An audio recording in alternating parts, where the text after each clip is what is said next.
What's going on, baseball fans? How you doing? This morning we're talking DJ Lemahieu, Tomoyuki Sugano, Carter Kieboom, JT Realmuto, Sam Fuld, and an international prospect that could be on his way to the White Sox. Let's not waste any more time. Let's get to it.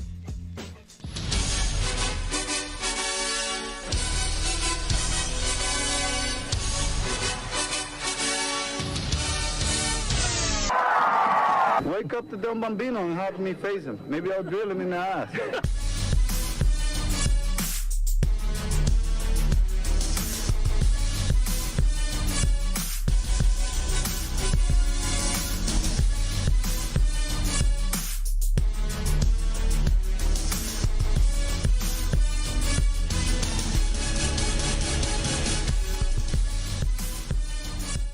And what's going on, baseball fans? How you doing? All right, so a bit of an early stream this morning. Last night, we were having some issues once again with the audio. I'll tell you, yesterday, during the day, I spent a couple hours trying to work on the audio issues that we've been having. Out of nowhere, like I'll be like 30 minutes, 40 minutes in, and all of a sudden I just start sounding like a robot, and I can't fix it. And so basically I have to end the stream, and then I got to restart my computer and everything. It's, you know, I know some of you in the chat will say to, you know, just put on like a picture, because for some reason it works when I have like a different picture up, and but when I am sharing my camera at the same time, like sometimes everything just goes haywire. So, and and some of you will say, well, hey, just put on like a different picture and do like a podcast style. Well, the whole kind of the part of the flow of what I'm trying to do is sharing my screen, honestly, is a big part. But if I'm sounding like a robot, it's the most annoying sound. It sounds terrible, and I don't want you guys to put up with that. So, but yeah, a lot of this stream really is me sharing my screen with you all, because, you know, that way you can kind of see what I'm talking about exactly. So as much as I would like to do like a podcast style show sometimes, like if audio issues do come up, it just doesn't work with what I'm trying to do. So anyway, I digress. It's looking like we have 20 people. I'm not expecting a big turnout this morning. Usually you all kind of like to come in at night. That's usually when I do my streams. So I understand this one's kind of, you know, out of nowhere a little bit. But I just wanted to do this morning real quick. I'm not going to spend too long this morning, because I would like to come back on tonight. This is, again, just to make up for last night. But yeah, that's why you're seeing a morning stream. Jackson, I see you are in school. What do you mean you're in school? How are you in school right now? I am on Christmas vacation already, and I think Sean Murphy in the chat said he is on Christmas vacation as well. So I'm surprised not everyone is on Christmas vacation already. How are you still on? It is the 23rd. Man, what school district are you in, my friend? That is awful. I would go nuts if I still had to work this week. Anyway, I digress, but I hope everyone's doing well this morning. So far, we're doing pretty good. I got to make sure. So getting back to the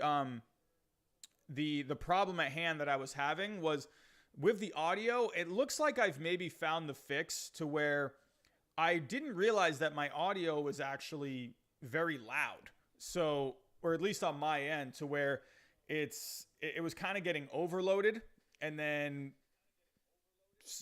everything just craps out after about like 30 minutes or so. So what I did, I think the fix, at least from what I've researched on videos and whatnot, is simply just turning the volume down on the microphone, and hopefully that doesn't overload it, and then everything can just run smoothly. So I hope everyone can hear me okay.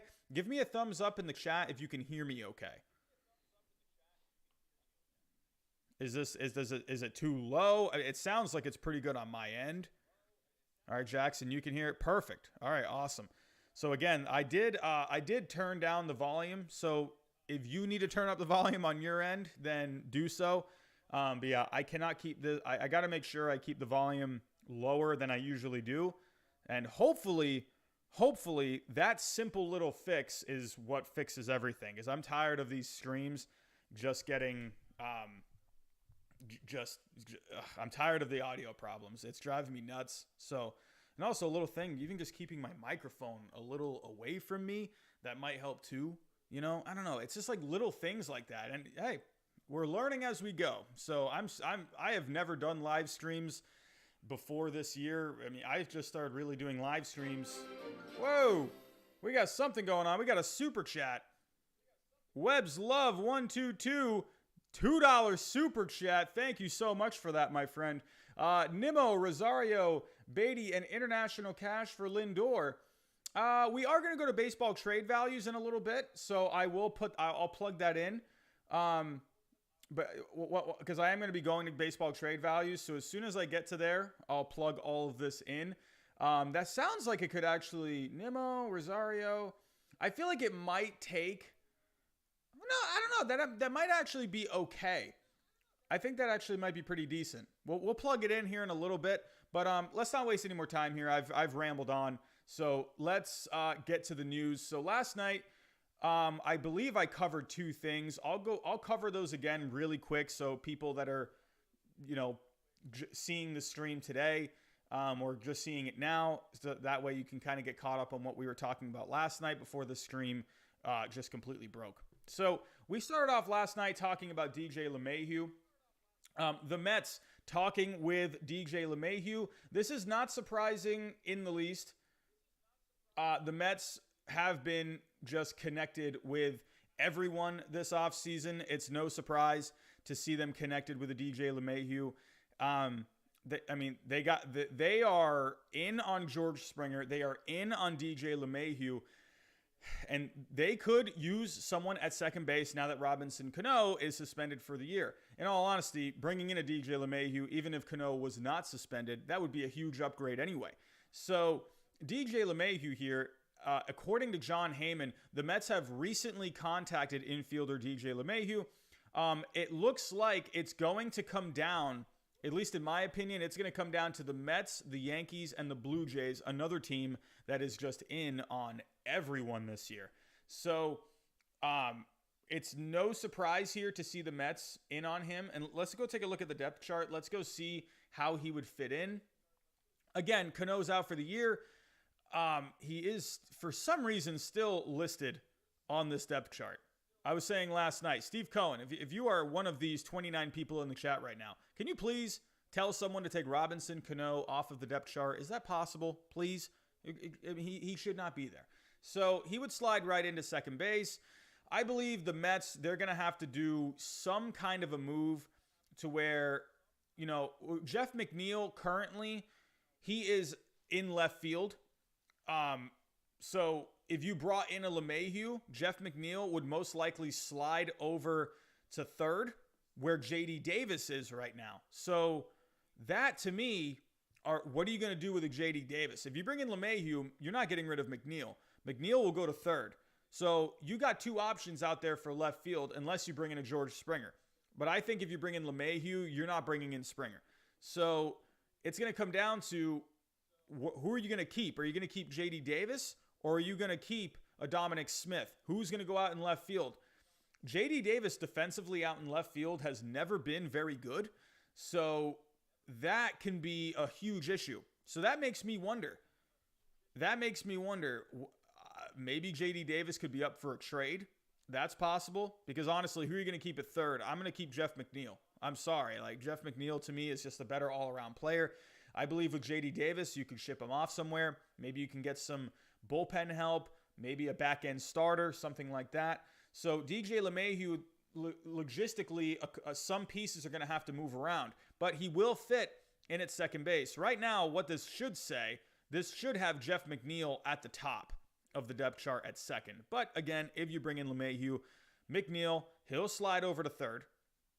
And then JD Davis is basically the odd man out unless you put him out in left. But I think Dominic Smith, he had a small sample size last year with the Mets, but a very good sample size. He's only 25 years old. JD Davis is a couple years older. So I think JD Davis would be the odd man out. So definitely something to keep an eye on with Lemahieu. Tell me what you all think in the chat. So do you think DJ Lemahieu ends up with the Mets? Do you think he ends up going back to the Yankees? Do you think he ends up possibly going to the Blue Jays? I just think he's a good fit with the Blue Jays. If I were to pick where George Springer and LeMahieu are going to go, I would think Springer is the better fit in Queens, because then you can slide Nimmo over to center field. Nimmo is not a good defensive center fielder. Put Nimmo out in left, and then you got a better defensive center fielder there. Nimmo will probably play better in left. And then maybe you could make a trade for Nolan Arenado. That could be possible. Ship off Cano and either JD Davis or Dominic Smith back to the Rockies. So maybe a prospect in there as well. And that could be a deal right there. So yeah, Daniel Mastodona, thumbs down. I'm guessing you're saying he's not going to end up with the Mets. David Knight, you think he's going to go to the Blue Jays? Yes, David, I am on early today because we tried streaming last night, and once again, the audio issues were just so bad. But it looks like maybe I might have fixed it. I don't know. Only time will tell. I really wanted to come on this morning just because I felt bad about how the stream went last night. And because, I mean, obviously, I hate that that's been happening. I've been just bashing my head against a wall. But I really wanted to make up for last night, but I also wanted to test out the audio as well. So I made a couple of pretty simple fixes. So I'm really hoping that, hopefully it's all fixed from now on. So John, you think Blue Jays are going to get DJ, Rafa, Blue Jays? Yeah, Ernie, I agree. I think the National League needs the DH. I understand people's reasoning for not wanting the DH. But yeah, David, hopefully we have. The Mets should concentrate on Springer, Lindor, Sugano. I think that's definitely a good idea as well. Imagine if you can get a Lindor or an Arenado and then bring in Sugano. And you know what? That is the perfect segue right now to our next topic. We're going to talk about Sugano. Yes, Jonathan Romero, I am here early this morning. This is to make up for last night's stream. This was literally the show that I was doing last night. So I'm doing it this morning. I just felt, I felt pretty bad first off, but I really wanted to test out some of the things that I think I might have fixed. So, Jesse Sanchez, maybe Yu Darvish to the Yankees. Who knows? Anyway, so let's move on to our next topic, and that is Tomoyuki Sugano. This is where my stream decided to eat a crap sandwich last night. The Mets looking into Tomoyuki Sugano. The Mets, again, they're all over the place. It seems like the Mets and Blue Jays are just everywhere right now. And it's no surprise here to see Tomoyuki Sugano being looked at by the Mets. I think a lot of teams are in on Sugano. So let's take a look at the article. So Mets looking into Tomoyuki Sugano. This is according to Joel Sherman of the New York Post. Again, it's looking into. It's basically the same thing as kicking the tires. So teams have until January 7th to agree to a contract. Those are just the rules of the posting when you're an international player and you've been posted. There is a certain time frame that you have to get that done. I remember the same thing with Daisuke Matsuzaka back before the 2007 season. There was this window, and people thought, because the Red Sox were in on him and they were having trouble coming to terms on a contract, and then that deadline was happening, and then all of a sudden Daisuke was on a plane coming to Boston, and that was like one of the most exciting things. I still remember that. I remember I was in school, and I remember there was a picture that got posted on the internet of like the flight that was coming back to Boston. Oh, that was insane, man. I love that. So anyway, but back to Sugano. So they have until January 7th to get a contract done with him. How many weeks is that now? So that's 2 weeks. So that's 2 weeks. And also, Kohei Arihara, he has until, I believe, December 26th, I believe. So I could be wrong on that, but let me actually look that up. Kohei Arihara. I believe it's December 26th. Yes. So Kohei Arihara, 28-year-old right-hander whose window closes on December 26th. So again, there is this time frame. It's based on when they were posted. I believe Arihara could be a target of Chaim Bloom. I think I like Kohei Arihara a lot. I've really liked some of the stuff I've seen on some highlights. But anyway, I digress. So back to Sugano. Again, you have a couple of weeks left to sign this guy. He's getting interest from all over the place. The Red Sox have been linked to him as well. But I could really see Tomoyuki Sugano being a really good fit in that rotation for the Mets. Right now, they have Jacob deGrom. You have Marcus Stroman. Noah Syndergaard will be back eventually. And then you got David Peterson as well. So, and you can put Seth Lugo back in the bullpen. I think that would be a much better fit for Seth Lugo. I think that bullpen really needs it as well. So I think bringing in a Sugano for that third, fourth spot in the rotation, and then you have a rotation of deGrom, Stroman, Sugano, Syndergaard, and Peterson. That's pretty good on paper. I really like that. I think Sugano fits seamlessly into the Mets rotation. I think money-wise, I think he kind of fits into what they're doing. I think it seems like what the Mets are trying to do, they're trying to land one big ticket free agent, and they're trying to sign all these other free agents that are cheaper. So James McCann, he cost about $40 million. They brought in Trevor May for about $15 million on 2 years. Bring in Sugano for maybe like $40 to $50 million. You're gonna have to pay a posting fee, but that's not really part of the contract. So that's just a fee that goes back to his old team in Japan. But I think if you get Sugano $40 to $50 million, and it kind of sounds like that's what the Mets are trying to do. One big ticket free agent, and then having good value purchases in other aspects of based on your needs. So they needed a catcher, they needed another starting pitcher, they needed another bullpen arm, and I think they're trying not to spend too much money. They're trying to make smart purchases. So I think they think DJ LeMahieu or George Springer, you're going to have to maybe overspend a little bit to be able to win their services. But I think the Mets think that is going to be a good investment, at least for the short term. So what do you all think? Getting back to Sugano, I think Sugano fits perfectly into the Mets rotation. I think he fits into what they're trying to do financially. So tell me what you all think. Thumbs up for Sugano going to the Mets. Do you think he's going to end up going to the Mets? Or give me a thumbs down if you think he is going to end up going to another team. Tell me what you think down below.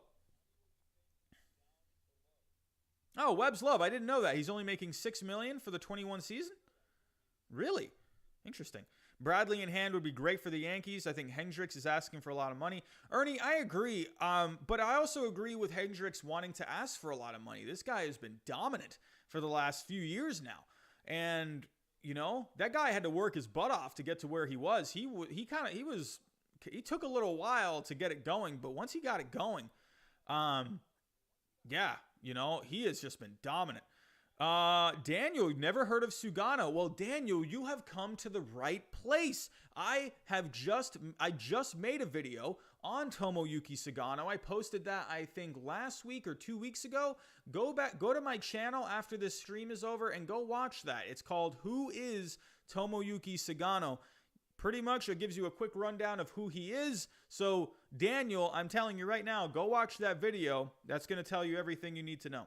So, JH Sports, why is this stream so early? I know, my friend. This is to make up for last night. I figured, you know what? We can come on, we can have a cup of coffee, and we can talk some baseball to make up for last night's stream. So, again, this was supposed to be last night's show.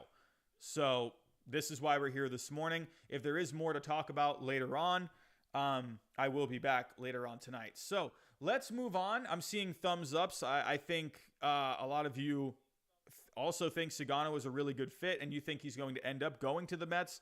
So, yeah, JH Sports, last night we were having microphone problems. I think I might have figured it out. I think once and for all, I think I might have figured it out. So, really all it took was just lowering the volume on the microphone in the software that I use. And I think what was going on is basically I was overloading the microphone because I had the volume so high on it. And so now that I've lowered it, hopefully we're not going to have these problems anymore. And also just keeping it a little away from me. I used to have it like right here. So, there's not much room, but if I back up a little bit, it won't put so much volume into the microphone. So hopefully we have figured it out.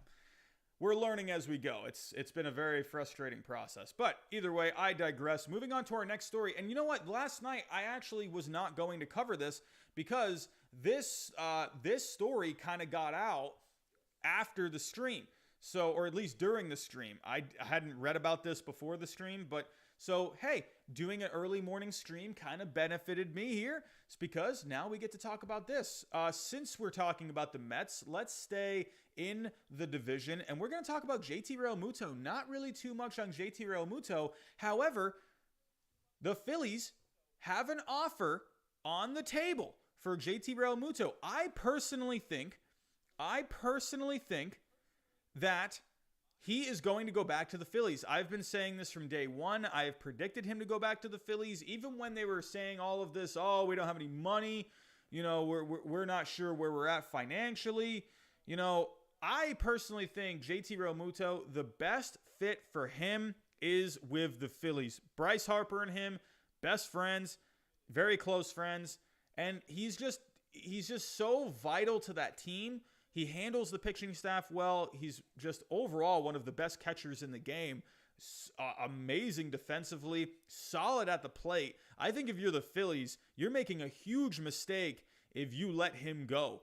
I understand where the Phillies are at when it comes, to the money aspect of it, but I'm sorry. You have to figure out how to bring this guy back. And also, I think with James McCann going to the Mets, I really think that kind of hurt him a little bit. I think a lot of people were saying, the Mets were, really looking at bringing Realmuto in, and that was kind of like the big ticket, place for him to go. Money-wise, a lot of people were thinking, hey, they could spend big on JT Realmuto. They need a catcher, and they decided to go with James McCann instead. So now that the Mets are off the market for a catcher, you got a few teams out there, but these other teams, they need other things. Like, could he go to the Blue Jays? Sure, but they have Danny Jansen, a young catcher already who's very good defensively. Could he go to the Angels? Sure, but they need to focus more on starting pitching. They need to focus more on that bullpen. There are places he can go. Could he go to the Yankees? Sure, but the Yankees, it seems like their focus is maybe on starting pitching, maybe the bullpen, and DJ Lemahieu as well. It seems like they're pretty focused on him. So it just seems like JT Realmuto doesn't really have many options out there. So that I just think personally the Phillies are the best fit for him. The Phillies don't really they have a couple of guys there, but they don't really have a guy like of the caliber of a JT Realmuto. And I'm not saying, but they don't even have a guy that's even close to the caliber of a JT Realmuto. They don't have someone that can just slide right in and be that everyday catcher that you can count on. JT Realmuto is someone that you can count on. This is one of the better players in the game. So JT Realmuto, to me, I think if you're the Phillies, you have got to figure out how to bring this guy back. I think it would be catastrophic to this team. So let's share my screen. But here's the report. It was from John Heyman. Hold on? Let me make this a little smaller so you can see. Can you see this now? Okay, you can see it a little better. The Phillies have an offer on the table for JT Realmuto, but the other offers for baseball's best all-around catcher remain unknown. So, but who's giving him offers? I don't know. Who are you getting? Where is he getting offers? I mean, I'm sure maybe a team like the Angels have put in an offer for him, but I'm sure it's really not that great. Because they're trying to get Trevor Bauer. That's what they really need. The Angels need Trevor Bauer. The Yankees, I guess they want DJ Lemahieu back, but I think they have a certain limit on how much they want to go with him. I think they're okay with him walking, and then they'll address their team in other ways. The Mets already have a catcher now. I mean, there's just not many options out there for JT Realmuto. I mean, I don't know. Like, if we go look, hold on. Am I missing a team here? Let me go to Fangraphs and we can check out some teams that need some catchers. It's the morning. I'm still waking up. I can't remember exactly off the top of my head who could use some catching. Here we go. So, catchers for team needs. Who could use a catcher? Like I said, the Mets were an obvious fit, but, you know, the Mets were an obvious fit, and they got James McCann. So, I mean, maybe the Tigers could be a sneaky pick, you know, or a sneaky team to go after him. But I don't know. They're in very much in rebuild mode right now. If they brought in a JT Realmuto, it would definitely be more for the long term. He would definitely be a great asset to that team, especially with the young starting pitching that they have, and Realmuto can work with these guys. But does Realmuto want to go to the Tigers? I think they would have to blow him away financially, you know, to bring him in. Again, the Blue Jays, but they got Jansen, you know. The Padres maybe, sure, but are the Padres going to want to spend on another huge contract? The Nationals are a possibility, but are they going to? I mean, they got Yan Gomes. They could always bring Kurt Suzuki back. Are they going to want to spend that much money for a JT Realmuto? He fits really well. You know, there's not really many fits for him. There's just really not. I don't know. I would say no on the Tigers. I would say no on the Blue Jays because they don't need him. I would say no on the Padres because they're, I don't know. I think they've given out too many big contracts already. The Mets already have McCann. The Nationals, I don't know if they're going to spend the money. I mean, he could definitely go to the Nationals. That's possible. I think that is possible, but are they going to be willing to spend the money? But again, it really, to me, the Phillies are the best fit.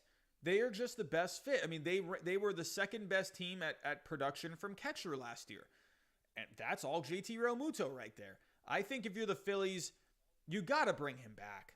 I just think if you have an offer on the table, I just don't think there's many offers out there for him. And I don't think it's because teams don't like him.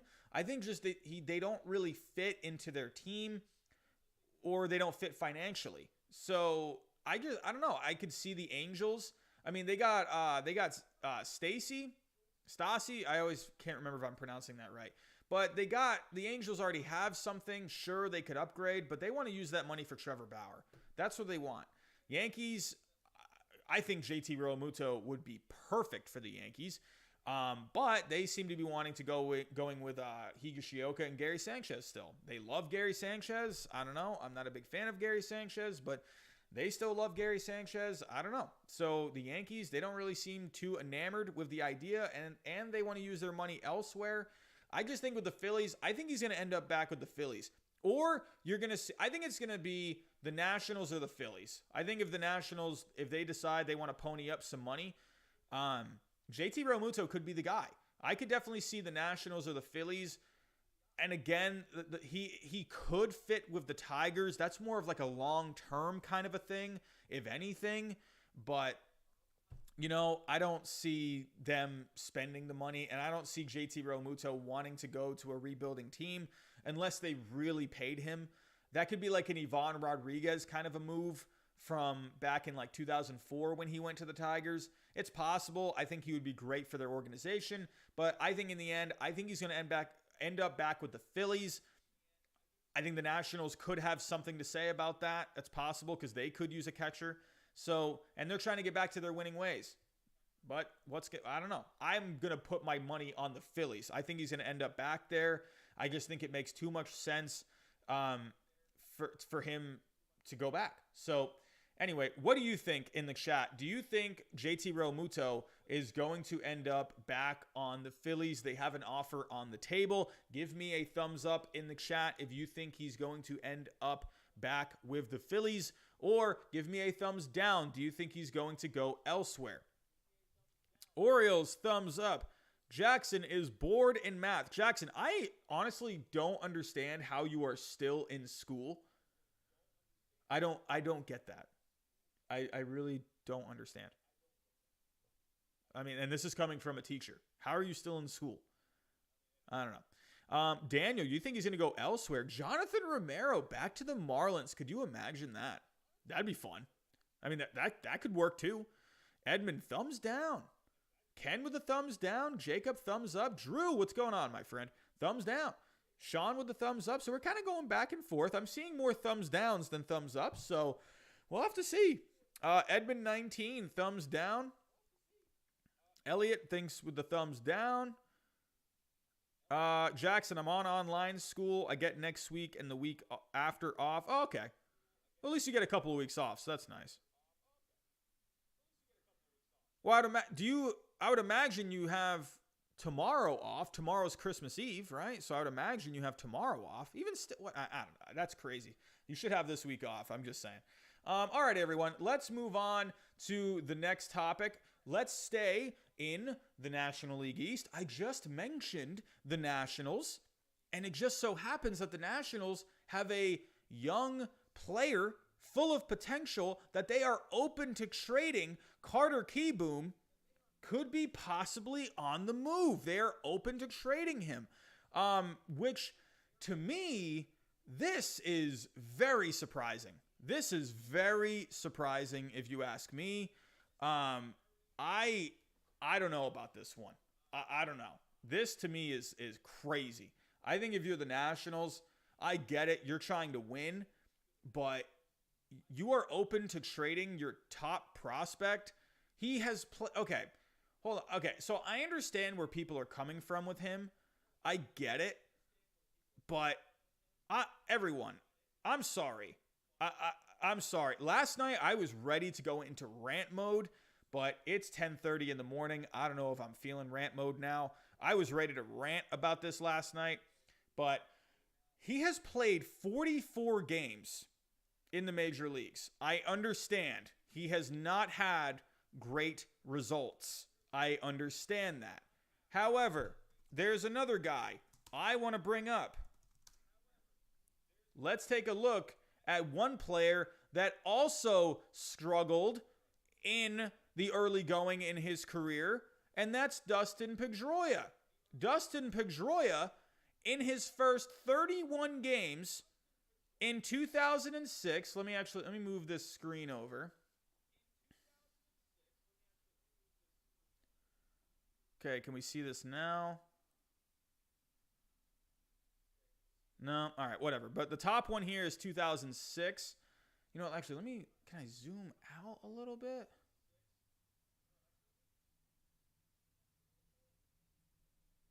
Does that work? Because I want you guys to see the years.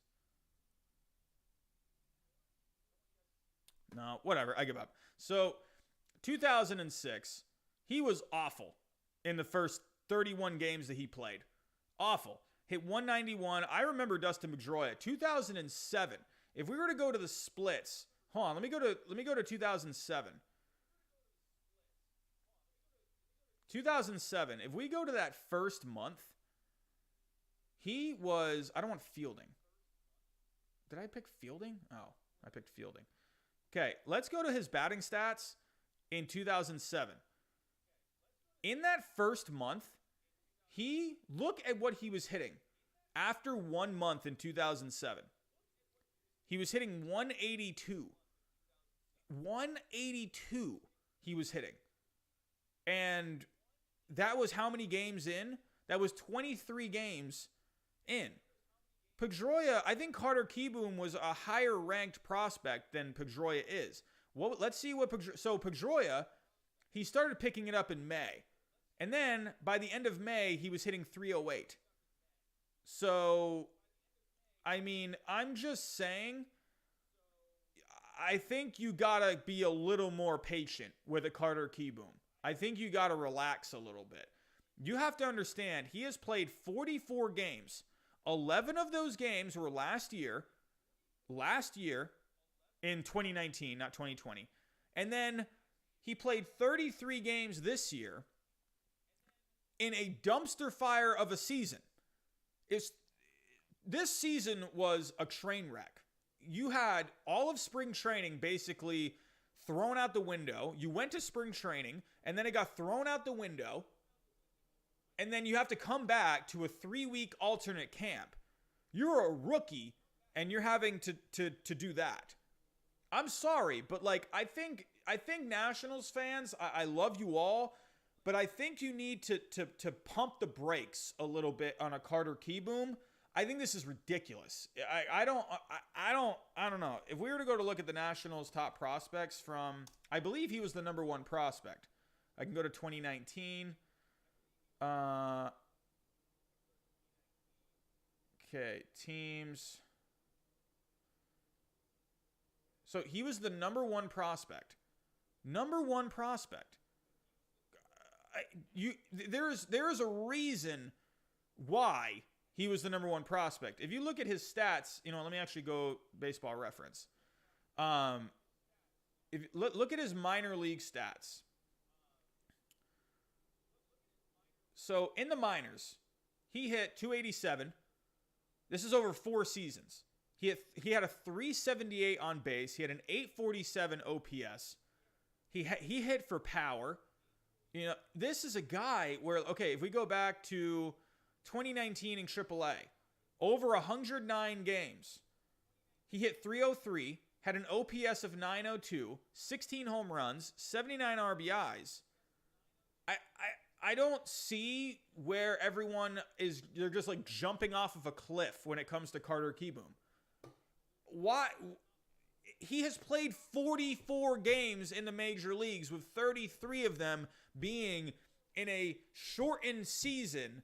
That so many players, so many veterans, like look at Francisco Lindor this year, didn't really have a good season. Nolan Arenado this year did not really have a good season.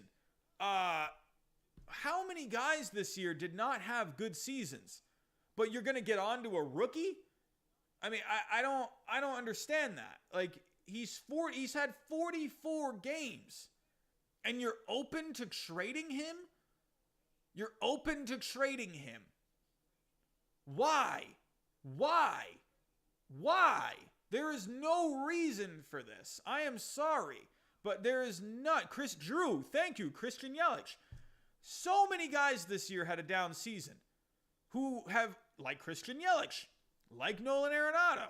There's so many. JD Martinez on the Red Sox. Sorry to be a little biased, but Rafael Devers got off to a really bad start this year. Come on. You have got to calm down with this. You're open to trading him? I don't know. You have a 23-year-old guy that can play short. He can play second. He can play third. Also, he was a shortstop, and he moved over to third. So you have to think about that, too. This guy, he's playing a new position this year because you got Trey Turner over at short, so that he moved over to third.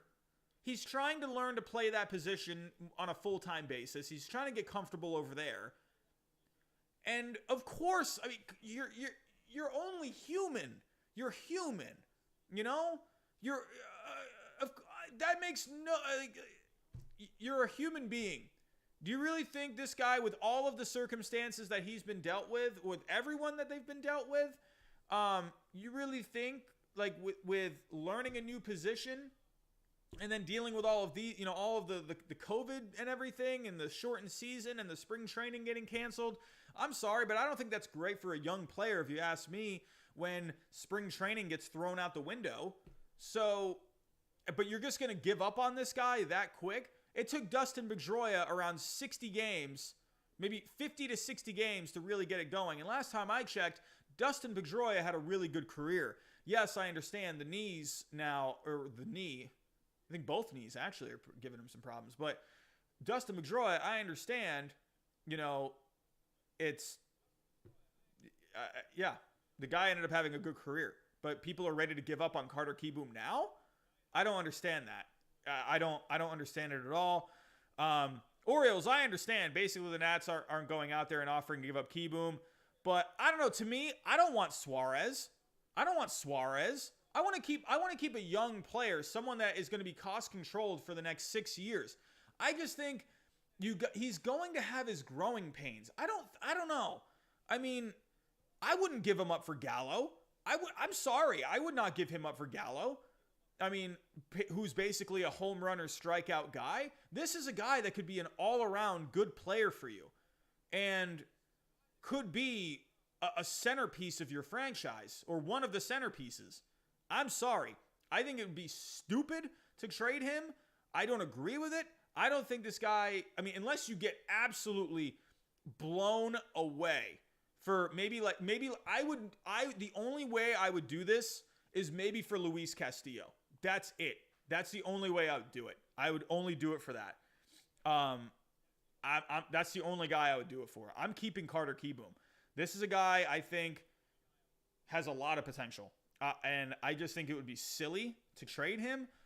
Whatever, I'm open to all ideas. So let's go take a look. Let's go take a look at some maybe possible trade candidates. So the Reds seem to be an easy one. So you got Eugenio Suarez there. I get it. I like Suarez. I'm just saying, I don't know. I mean, this is kind of the easy one here. So, I mean, that is a pretty much straight up trade, if you ask me. Yeah, that's as straight up as it gets. Maybe the Nationals give up a little prospect with it. Sure, that could work right there. Yeah, I think you could see something like this. These would be the centerpieces of the trade. So you could definitely see Kieboom go to the Reds. You could maybe see the Cubs. You could maybe do something with a Chris Bryant. I don't know, Chris Bryant. I'm just not the biggest fan of Chris Bryant. Bryant, where are you at, dude? Where is Bryant? There we go. So even then, Bryant, at least on baseball trade values, his value is pretty low. I think if you're the Cubs, I think you got to give up something with Bryant. So because Bryant, he had a really down year this past year. He's got one more year until free agency. I don't know. I think that value is a little low if you ask me. But I think if you're the Cubs, I mean, let's do that right there. Bryant, Darvish for Kieboom, right there. Oh, could you imagine? Could you imagine something like that? Yeah, you're right, Com Center. You only get 1 year of Bryant. So I keep thinking if it's next year or if it's 2022. But maybe something like this gets it done. That's basically a salary dump if you ask me. And then maybe the Nationals, they can throw in maybe something else. So this is a bit of an at least on here on this website, it's an overpay. So I don't know. Yeah, Savage Gamer, his advanced metrics have been on the decline. So you could maybe see something like this. I don't know. I think that even though this website is saying the Cubs are getting more value, I just think, I don't know. I think Darvish's value is a little higher than that. I think Bryant, I could argue maybe you give him a few more points. I wouldn't say he's like a 15 to 20 value. I could say maybe he's more around like 8 to 10, something like that. I think Darvish is more like 25. That's just my opinion. Because at the end of the day, Darvish, he has a pretty friendly contract. Not like friendly, but it's better than a lot of contracts that are being given out today. So I think something like this could get it done. Maybe the Nationals throw in another prospect. I don't know. I don't think they would get rid of Cavalli. Maybe you could do something like, I don't know. Maybe like rank. I don't know. No. Maybe like, I don't know. Henry? Something like that. I don't know. Even then, that's like, that's like so much right there. But this could be a possibility. Maybe the Braves. Let's take a look. You could do something national. I don't know. Would you want to trade in division? This probably wouldn't work because you're in division, and the Nationals, they're trying to get back to competing. So would you want to give Carter Kieboom to the Braves? I don't know about that. I don't know. Maybe a team like the Rangers, something like that. That could be good. A good young player. Kieboom. I mean, the Rangers don't have too much to offer. I mean, again, you could do Gallo. I don't know. I don't know. You could put Gallo out there in the outfield with Soto and Robles. I don't know. I think they're trying to get more pitching, so I would say they probably don't want to include a pitcher. Maybe you can do maybe, I don't know, Tejada? Something like that. Where is Henry? Oh. Henry, where are you at, dude? So, why is he still on here? Baseball trade values, you're killing me sometimes. I don't know, maybe something like this. Maybe Gallo and Tejada for a Kieboom. Something like that. That could maybe be a match. And you'd be getting a young shortstop as well in the process. So that's possible. Maybe a team, I don't know. I mean, you could maybe say the Blue Jays? I mean, could you maybe say the Blue Jays? I mean, goodness gracious, that infield, just young talent all over the place. I mean, come on.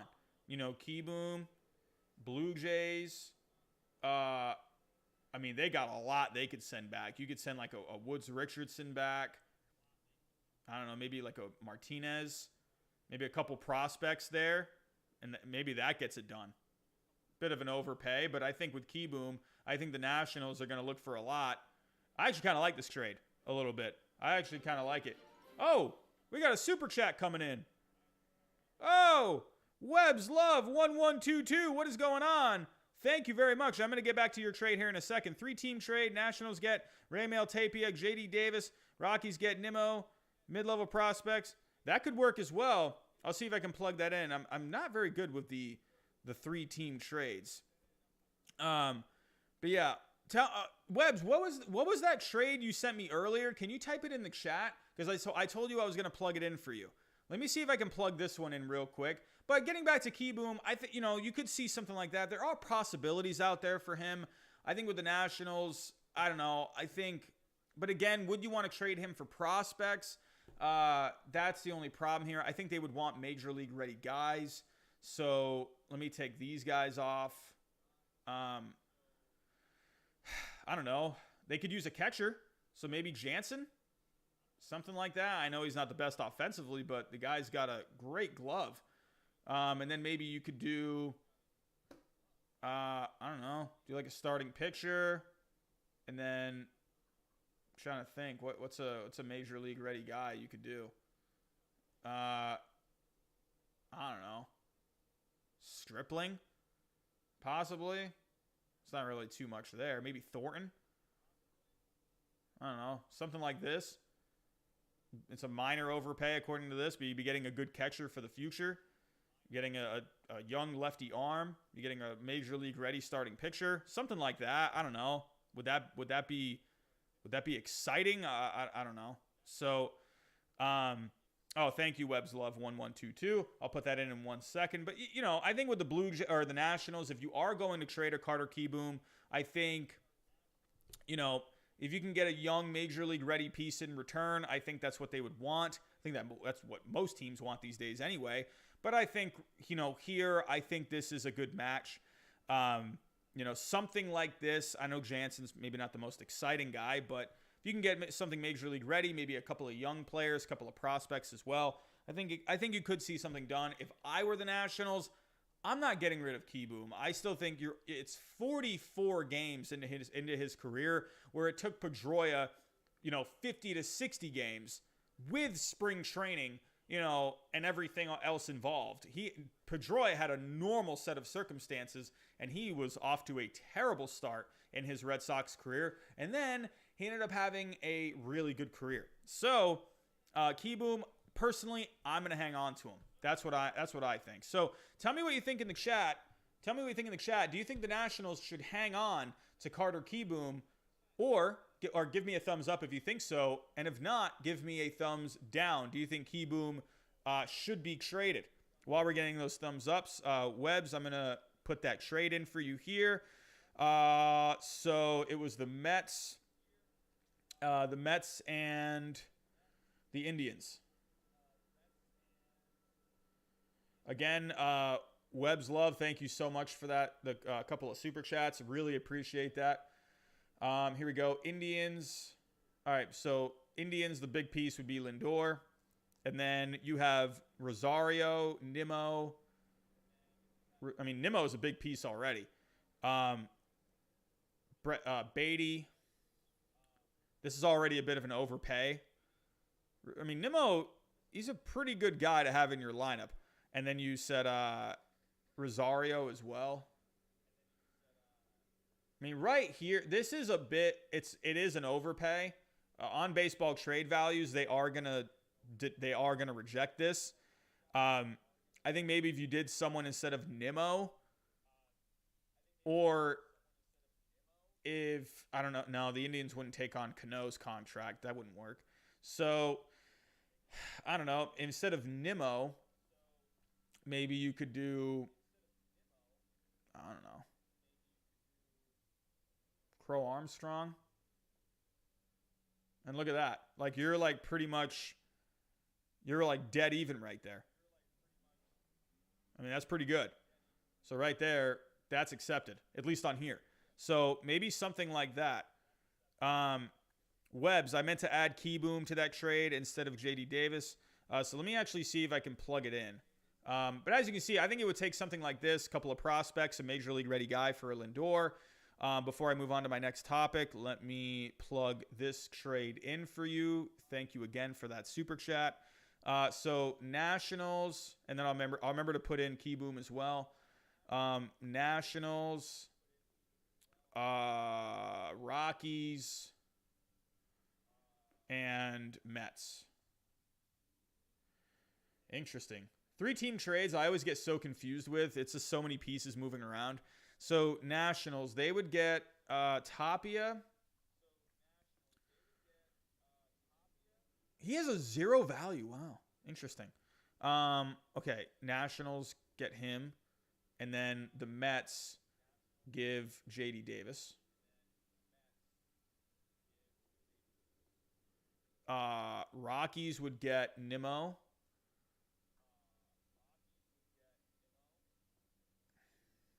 Come on. Here we go. Nimmo would go to you said the Rockies. Romero. Where is Romero? Is he on the Rockies? Oh, no, Rockies would get Romero. Is he on the Nationals? Baseball trade values, you are killing me right now. Okay, here we go. So he would go to the Rockies, you said. And then the Mets would get Nolan Arenado.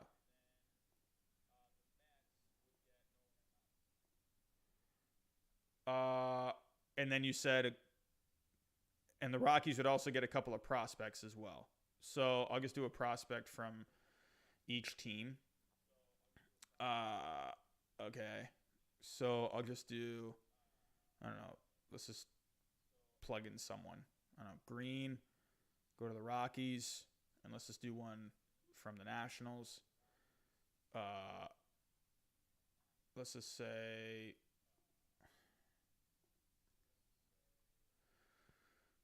I don't know.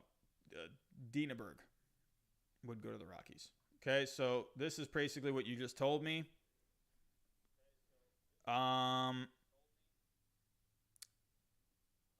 It looks like it's not very even.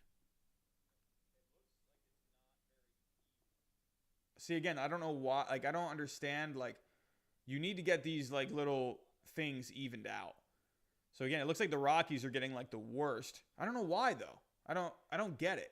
This is where, it confuses me so much. Like, I see what the Nationals are getting. But, like, I don't know. I don't know why this doesn't work. Again, like, it's kind of hard for me to... I need to actually, like, sit down and play with this. They're getting out of almost $250 million. The Mets have to continue to eat Cano. Oh, we could send Cano. Hold on. So, Actually, I think that might even it out. The Rockies would get. Hold on, would that work? Rockies. So it kind of brings it a little closer. I don't think they would be able to get. Let me take. So for the Mets, let's take out Nimmo.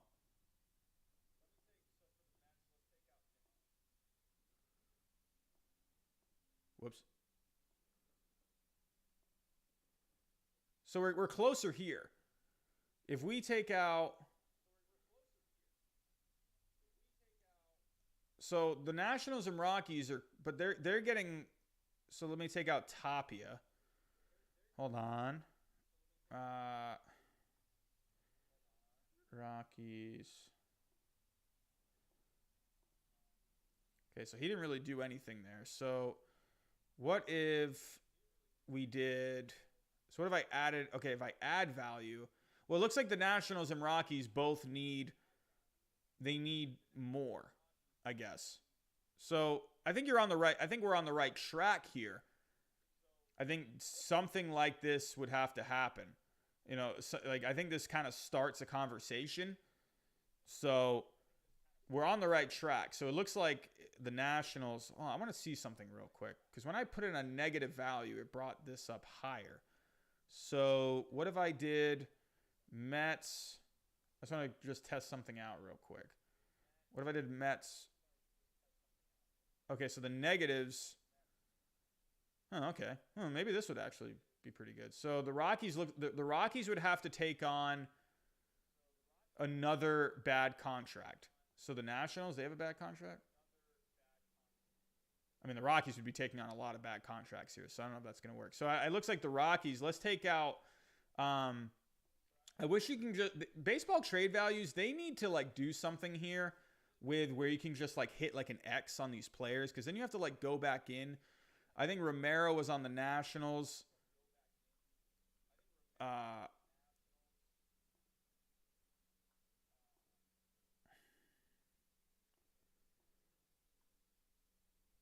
Okay, so I don't know. It's too much right now to do it on air. But I think you're on the right track with something like this. It's possible. So I definitely could see something like this happening. But again, Webbs, thank you so much for the super chat.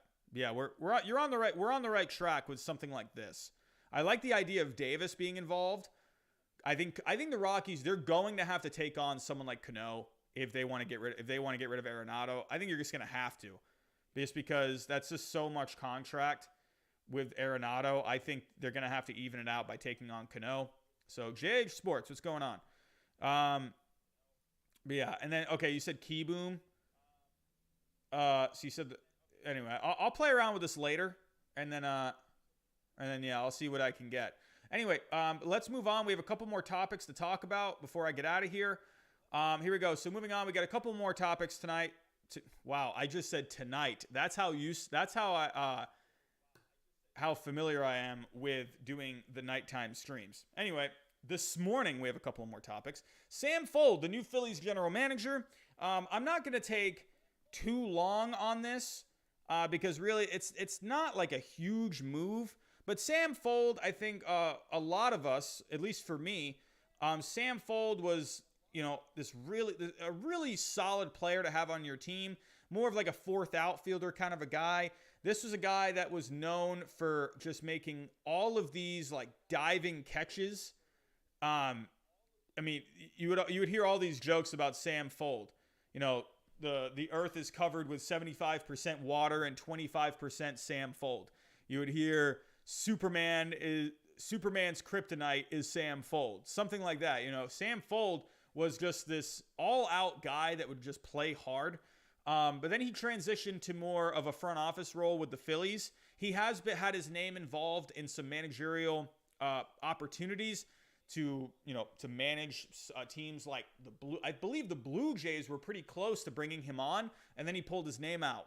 And so he has lately been the I believe the director of like information with the Phillies. Like he's been a pretty solid person in that Phillies front office. Not like a huge like higher ranked role, but he's he's been a guy he just deals with all the analytics and whatnot. And this is a guy where I think this is a great hire for the Phillies. I think this is really good because first off, he knows the game and he knows kind of all the analytics and whatnot. This is a great guy, I think, to have as your general manager alongside Dave Dombrowski. I think Sam Fuld, he could be a future president of baseball operations because that's a guy who he knows the game in and out. He's played the game. He's looked at the game from the bench. He's watched so obviously he has watched the game. He's probably talked with, because he was more of a bench player for the most part in his career,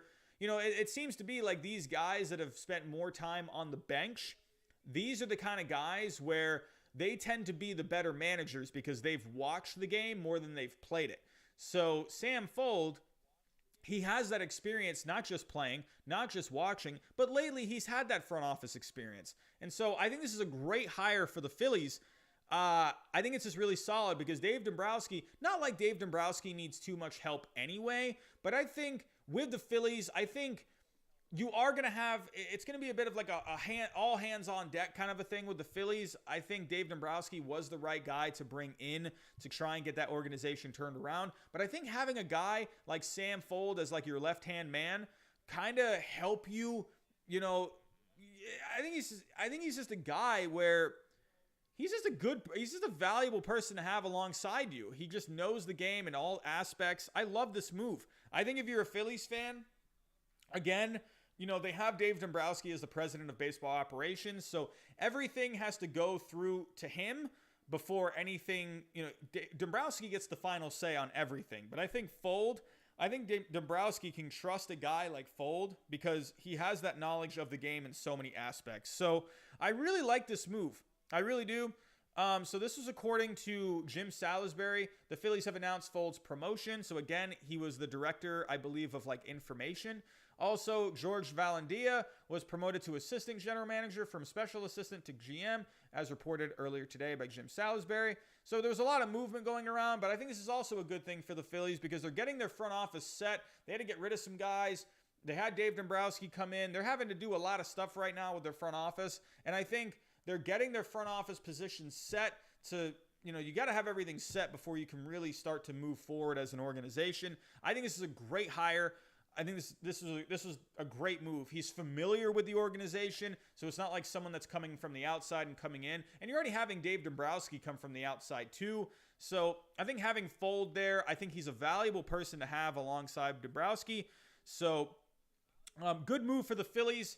And yeah, there's not really too much to say about it. It's not like a groundbreaking move, but I really like Sam Fuld. There is a possibility that he could have been the manager for the Red Sox instead of Cora. I believe it came down to Sam Fuld and Alex Cora. Sam Fuld is a respected guy in this business, in the major leagues. Players respect him, and front offices respect him as well. So, good hire for the Phillies. Now, I want to move on real quick to our last topic before I get out of here this morning. Now, look at this picture carefully. This is not Yoelkis Cespedes. This is, I believe I might have spelt this wrong. This is Yoelkis Cespedes, or it might have been, I don't think this is the right picture. Hold on a second. This is not the right picture. Because I fixed the spelling. No, it's Yoelqui. I apologize because it auto-corrected it and I didn't realize it. It is supposed to be Yoelqui Cespedes. Yoelqui, ignore the spelling on this, please, because I definitely fixed this, and for some reason, it is still saying Yoelkis. But I don't know, autocorrect, it can be annoying. Anyway, this is Yoelqui Cespedes, but let's get to the article. Yoelqui Cespedes, this is an interesting name to keep an eye on. Very young guy, only 17 years old. He is the brother of, or the half-brother, of Yoelkis Cespedes. So, but it's looking like the White Sox and him are going to come to an agreement on Yoelqui Cespedes. And I guess there's some, I don't know, I have seen 3 different ways. I have seen Yoelkis online. I have seen that. Now there's Yoelqui here, but then here it's Yoelqui with a Q, a Q-U-I. So How do you spell this guy's name? I don't know. It seems like a lot of people are there. Is it Yoelqui? I don't even know. Whatever. I'm gonna say Yoelqui. If you say Yoelkis, I'm gonna say Yoelqui. So anyway, whatever. Let's just say Cespedes, huh? Okay, so the White Sox, it looks like they're going to come to terms on a contract with him. This was the #1 international prospect. So let me actually pull up that prospect list. MLB top international prospects. Okay, so as you can see, he is at the top. He is from Cuba. I believe he was playing in... Was he playing in Japan? Where was he playing? I don't remember where... No, I don't think he was playing in Japan. Anyway, let's read this article. So, as the half-brother of former All-Star Yoelkis Cespedes, the 23-year-old Yoelqui, or Yoelqui, however you pronounce it, carries some notable family ties and a lot of potential. MLB Pipeline ranks Cespedes first in its list of 2020-2021 international prospects, noting that he has put on at least 15 pounds of muscle for more power and explosive bat speed. Looking at this picture, if we look at this picture, this dude looks like he's already in pretty good shape. I'm going to say that right now. He looks like he's in shape. He kind of looks like Yoelkis Cespedes a little bit. Yes, Jonathan Case, an early stream to make up for last night's stream. What is going on? So, this dude, it looks like he is in very good shape. Let's actually go to this picture right here. I mean, this dude's jacked. I'm going to tell you this right now. This dude is just straight jacked. Let me go up to share my screen. I mean, look at this dude. He looks like he's going to eat me for breakfast. I'm just saying that right now. This guy, he is hitting home runs for breakfast, if you ask me. This guy, I mean, those eyebrows are kind of scaring me a little bit. I don't know what's going on with those eyebrows, but I digress. Either way, your eyebrows can look like whatever you want if you're going to be a possible future all-star. Have your eyebrows look however you want. But taking a look, this is a guy where he's got already the scouting grades are already really good. A good arm, good speed. Hey, good hit tool. He's got power, potential. This is an all-around player. So I'm just saying here. So it says here, he defected from the Cuban national team in June. So he was playing in Cuba while participating in the Can-Am League in New York. Oh, so he's playing in New York. Oh, interesting. Since then, he's been training 4 to 6 hours per day, primarily in the Bahamas. Where the heck is this guy? Where is this guy? He's all over the place. He's in Cuba, New York, and now he's in the Bahamas, where he established residency. Cespedes, who became eligible to sign March 18th, can sign during the current international signing period. He's weighing his options, which include exploring the possibility of entering MLB's draft or playing in Japan. While in Cuba, Cespedes was known primarily as a plus runner, a solid defender, and a line drive hitter who can spray the ball across the outfield. He's revamped his swing since defection and now looks almost exactly like his older brother in the batter's box. He's also added at least 15 pounds of muscle, and it's resulted in more power and explosive bat speed. Okay? So this is a prospect to keep your eye out for. The White Sox, if they got him, they do really good with these prospects from Cuba. They got Jose Abreu back, how long ago was that now? Like 2005, 2006, something like that? No, it wasn't that. Was it that long ago? Go look that up. Jose Abreu.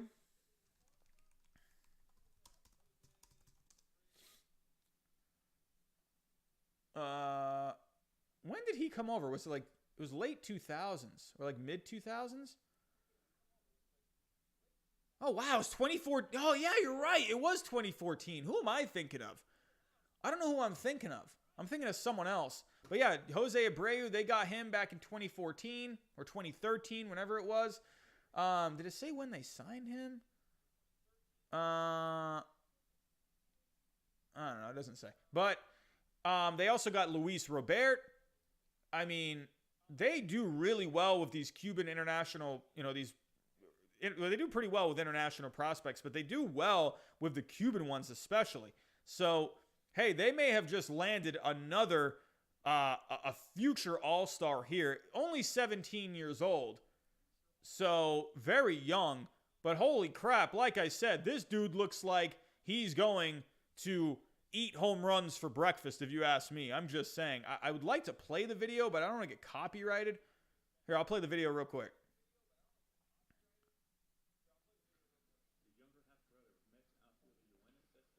I mean, pretty good looking swing already. The dude's thick. Looks like the swing looks a little awkward. I mean, that looked pretty good if you ask me. The dude looks like he has got a ton of potential. He just already has a great build. Good bat speed. Bat just explodes through the zone. So this is a guy I think to keep an eye out for. Yeah, I think the White Sox, hey, good move.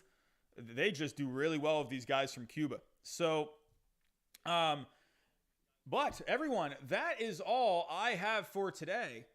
Did we actually make it through a stream with no audio problems? Did we do it? I think we did it. Wow, look at that. Hey, maybe I have finally fixed this. Chester the Chicken Eater, what do the Dodgers do at third base if Turner signs elsewhere? Do they sign under the third baseman, let Rios start?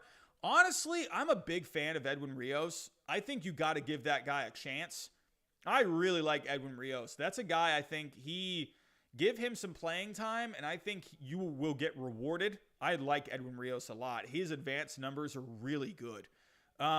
It's possible as well, maybe let Will Smith play third, and then Cabrera Ruiz could be catcher. I don't think they go out and sign anyone. I think they just signed Mookie to a long-term deal. They just won a World Series. I think, kind of ease back on that, on the money a little bit, because they have pieces there that they can start plugging in. So, Webb's Love, I appreciate you, man. Thank you so much for the super chats today. I really appreciate that. I appreciate you being a new subscriber. And, hey, welcome aboard, my friend.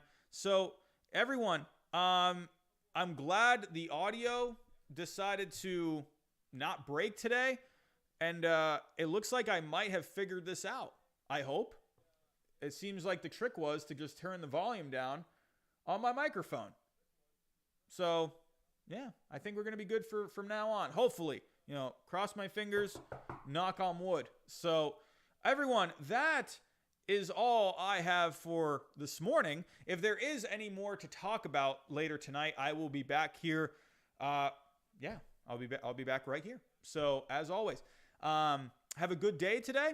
I'll let you know if I'm going live later tonight. And, whatever it is you're doing today, if you're at school like Jackson, or if you're just enjoying a day off, have a great day. And I'll talk to you next time.